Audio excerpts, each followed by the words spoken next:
Hello Gemini, Sun, Moon, Rising, and Venus signs. Kamusta po kayo? Sana po nasa mabuti kayong kalagayan. Welcome back po sa Star Tarot. Kung bago po kayo rito, welcome na welcome po kayo. And thank you po sa inyong support. I truly appreciate it. Tignan po natin ngayon kung ano ang mga mensahe ninyo for October 2nd. For Gemini, gratitude. Universal love shines through the miracles of life all around you. Ayan. So, gratitude, attitude, yun ang pinapanawagan sa inyong message na to, Gemini, na i-practice ninyo yan, no? Practice that because, you know, when we are being grateful, pag lagi tayo nagpapasalamat sa mga biyayang dumadating sa atin, parang susi yan, no? Na nagbubukas tayo ng mas malaking gate or mas malaking pinto para doon sa mga blessings, sa mga prosperity, abundance, and sa mas madami pang magagandang bagay, miracles, no? Para dumating sa buhay natin. So, yun, panawagan sa inyo ngayon, be grateful. Always be grateful regardless kung ano mang kalaki or gaano man kaganda or hindi maganda, whatever it is na dumadating sa buhay natin, it's still a blessing that we need to be grateful for, okay? Advancement, a strong energy is propelling you forward. Follow the steerings of your heart. Ayan. So, may mga intuitive nudges na kayo nare-receive dito, no? May mga intuitive nudges kayo nare-receive dito that is propelling you forward, no? Papunta doon sa kung saan man dapat kayo pumunta.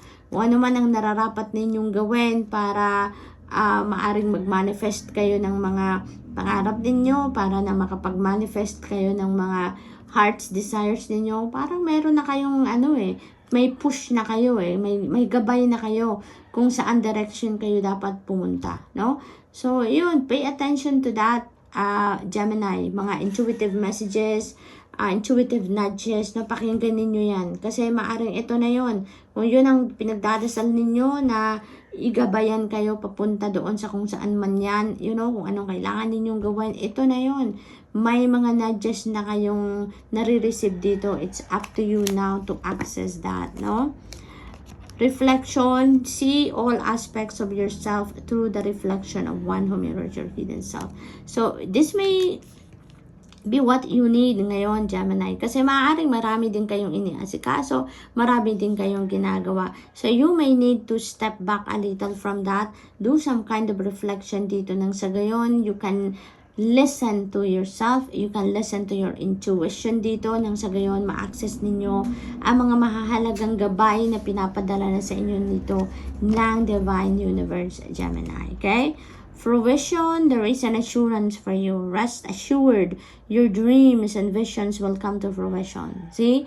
Kung ano yung pangarap ninyo, no? Parang sinasabihan na kayo dito na matutupad ang inyong mga pangarap, Gemini. No? Matutupad at matutupad. Kaya wag kayong mag-alala. You have nothing to fear. No? At this time, all you need to do is to follow the divine guidance. No? Nang sa gayon, you will be in the flow. You will be in sync with the divine plan, and you know, kailangan nyo talaga siguro dito na mag-reflection mode kayo, you know, nang sa gayon marinig ninyo, no, kung ano ang sa inyo, ang guidance sa inyo, kung ano na ang kailangan ninyong gawin at this time. What are the things that you need to do? What are the things that you need to prioritize sa ngayon? Nang sa gayon, makasunod kayo sa flow, no, na gustong ipasunod sa inyo ng Divine Universe. Play, ayan. So, kailangan ng balance dito, no, Gemini. Kailangan nyo din na magtrabaho, kailangan nyo din na mag-play, kailangan nyo din na mag-unwind. Maaring marami talaga kayong ginagawa, lagi kayong busy, to the extent na wala na siguro kayong panahon to unwind. Hindi kayo nagkakaroon ng panahon para mag-relax man lang, no?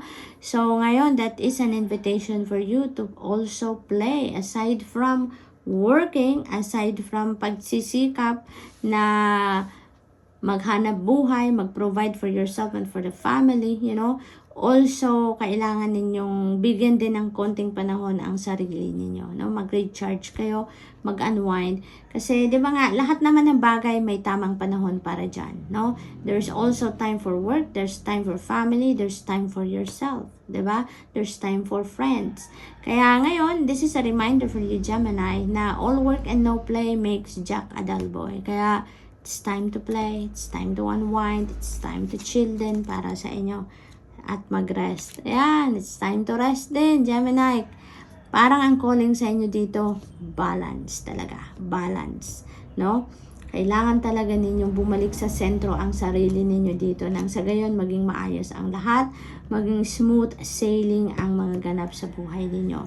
Kahit maraming ginagawa, you will be feeling renewed, you will be feeling rested, no? Kung if you are taking self-care then, no? You're doing self-care. Look for the crack in the concrete to find your way. Ayan. So, ang napipick up ko dito, maaaring may, siguro ang iba sa inyo, no? May mga pinagdadaanan din, challenges sa buhay ninyo. And don't focus on the problem itself. Don't focus anymore on the challenges itself.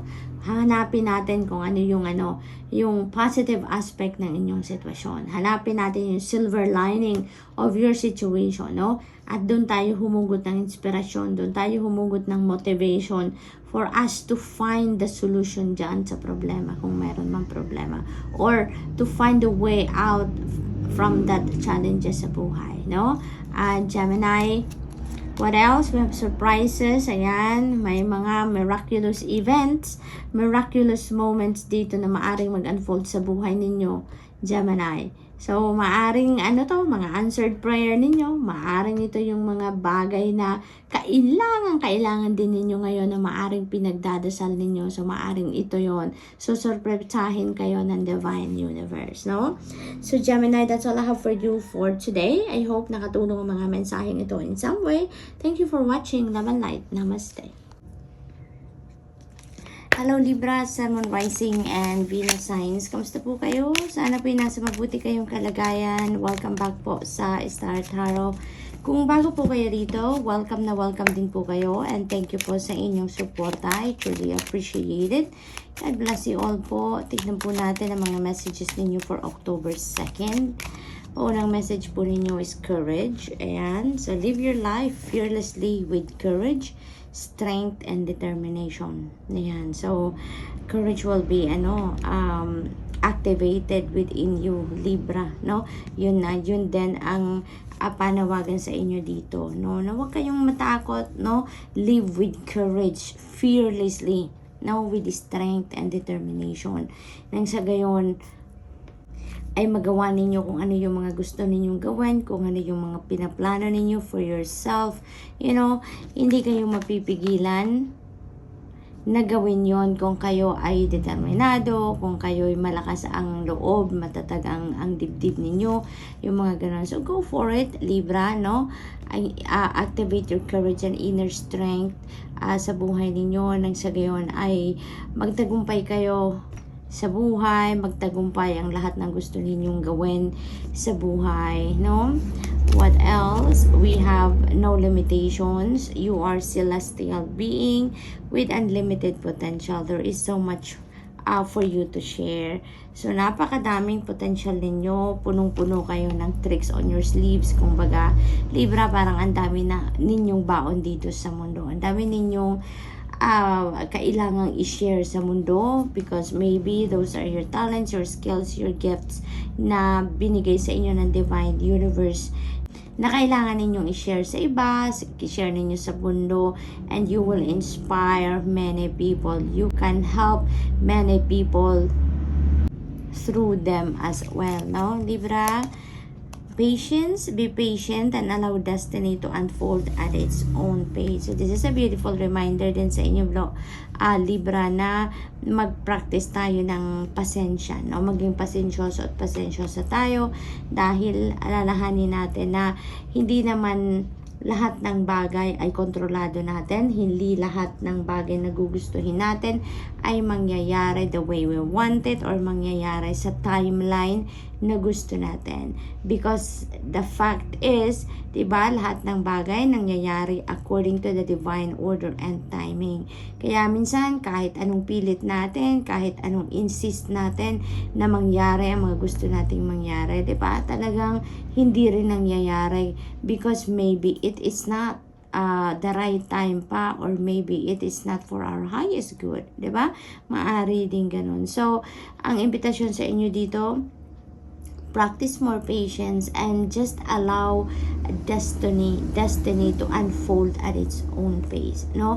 Sumabay na lang tayo sa agos ng buhay, kung saan tayo dalhin, doon tayo. Because anyways, dadalhin tayo ng mga pagkakataon kung saan tayo nararapat at a certain time, diba? So what else? We have wisdom and see your adversaries as opportunities to expand your spiritual light. Ayan. So, di ba, kadalasan yung mga adversary sa buhay natin, yung mga problema, yung mga challenges sa buhay na dumadating sa atin, there is always a purpose for that. And everything naman happens for a purpose. But yung mga problema natin, yung mga challenges, yung mga difficult times na nararanasan natin, yun din ang nagdadala sa atin para doon sa mas mga magagandang pangyayari sa buhay natin. Kailangan muna nating pagdaanan yung mga hirap, kailangan nating pagdaanan at some point yung mga challenges so that we would be able to appreciate kung ano ang maganda, mabuti.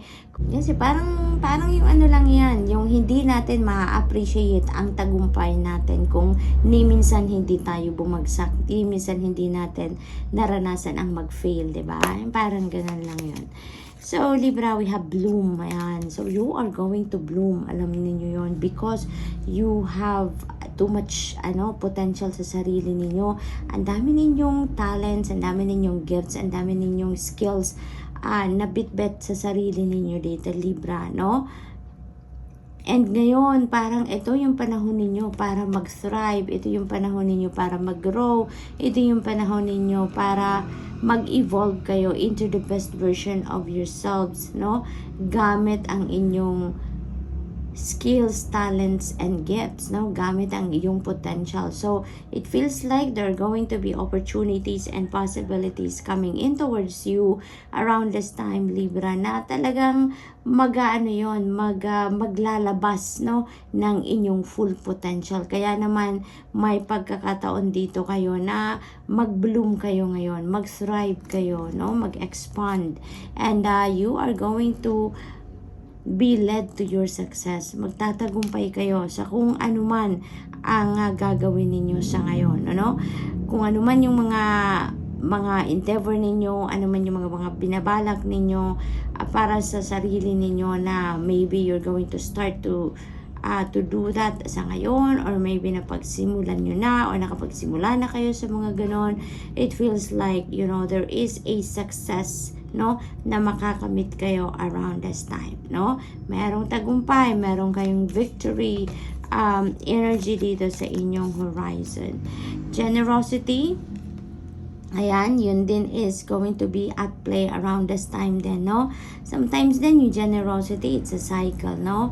Hindi lang sometimes, kundi all the time talaga, no? Should I say, generosity is a cycle. Sometimes, tayo yung nagbibigay, tayo yung tumutulong, tayo yung nag-o-offer ng something sa iba. And sometimes also tayo din naman yung kumukuha. Tayo din naman yung humihingi ng tulong. Tayo din naman yung nagre-receive, no? And it feels like, Libra, maaring yon ang magiging pangyayari din sa ibang Libra sa ngayon. Maaring ganun ang sitwasyon. Maaring ngayon din, you will be the receiver. Maaring din at the same time, kung ano man ang marireceive ninyong blessings, you would be also going to share that as well with other people. So, maaring may mga ganun din, Release, lighten your load. Now is the time also for you to lighten your load. Release anything and everything that doesn't serve your highest good. Lighten your load nang sa gayon you can make room within yourself para sa mga pagbabago, para sa mga magagandang bagay, para sa mga new experiences, new things, new situations na maaring naghihintay lang ng pagkakataon na magkaroon kayo ng room, ng space sa buhay ninyo, no? So, yun ang mga ganap sa buhay ng iba sa inyo dito, Libra, and that's all I have for you for today. I hope nakatulong ang mga mensaheng ito in some way. Thank you for watching. Love and light. Namaste. Hello Aquarius, Sun, Moon, Rising, and Venus signs. Kamusta po kayo? Sana po nasa mabuti kayong kalagayan. Welcome back po sa Star Tarot, and kung bago po kayo dito, welcome na welcome din po kayo, and thank you po sa inyong suporta. I truly appreciate it. God bless you all. Tingnan po natin ang mga messages ninyo for today, October 2nd. Creation. Ayan. Being creative is a wonderful way of witnessing the unfolding of your limitless creative soul. Ayan. So, feels like Aquarius, nasa creation mode kayo ngayon, no? You're going to start doing something, no? Something beautiful, something creative, yung mga ganon. So, this may be, you know, maaring may mga creative projects kayo, maaring may mga creative ideas kayo that is going to be highlighted around this time. Maaring sa trabaho ninyo yan, maaring sa negosyo ninyo yan, sa career ninyo, related na mga bagay na gagawin ninyo, no? What else? We have release anything that keeps you from your path of authenticity. Ayan. So, parang anyayahan kayo dito na mag-let go kayo ng kahit ano na hindi na nagsiserve ng iyong highest good. Yung parang nag-aano na sa inyo, yung parang nagiging blockage na lang sa inyo, no? Yung nagiging sagabal na lang kumbaga para sa inyong mga pagtatagumpay, sa inyong pagiging masaya, sa inyong pagiging at peace, yung mga ganon ba, no? So, bagahe, no? Parang bagahe na lang yan sa inyo, clutter, yan ang hinihingi sa inyo na i-let go nyo na. Stillness, reflect on this moment with love, kindness, and compassion. So, you may need to do some kind of stillness, you may need to do some kind of, ngayon, no? Solitude. Maaring yun talaga ang kailangan ninyo for you to be able to figure out kung ano tong mga kailangan na ninyong i-release sa buhay ninyo, no?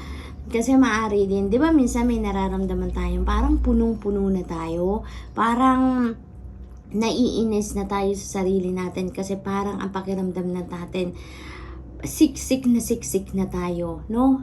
Sometimes hindi natin malaman kung saan tayo magsisimula, pero pakiramdam natin punong-puno na tayo, yung may mga ganon. So maybe, you know, ang iba sa inyo Aquarius, maaring may ganong nararamdaman, kaya naman it's about time na mag-solitude kayo. Nang sa gayon, makakapag-muni-muni kayo, makakapag-reflect kayo. You will be able to go through your feelings, thoughts, and emotions ngayon. At ma-figure out ninyo, ma-dissect ninyo ngayon kung anong mga nararamdaman at naiisip ninyo. And with that, you know, maiisip ninyo dito, makikita ninyo kung ano yung kailangan pa ninyo sa buhay ninyo or ano yung mga hindi nyo na kailangan at kailangan nyo nang i-release instead. Diba? So, that's why there is an invitation for you to put yourself into stillness. No? We have wisdom. See your adversaries as opportunities to expand your spiritual life. Ayan. So, others of you naman, this is a beautiful reminder na gamitin natin yung mga challenges sa buhay natin, yung mga adversaries na yan, na i-encounter natin sa buhay bilang oportunidad para tayo ay mag-grow, para tayo ay mag-expand, para tayo ay mag-thrive, di ba? At mag-evolve into the best version of ourselves. Parang gamitin natin yon as inspiration. So, tingnan natin kung ano pa ang ganap for Aquarius. We have radiance. Keep your head high and follow the sun. Ayan. Looks like ang ninyo ngayon, Aquarius, yung radiance ninyo, talagang magliliwanag and you're going to use that light, to be the light for other people as well, to inspire other people, to guide other people, you know, to find also their own radiance, to find their own light, yung mga ganon. So parang more on ano kayo ngayon, magiging inspirasyon kayo sa ibang tao, sa maraming tao around you, no?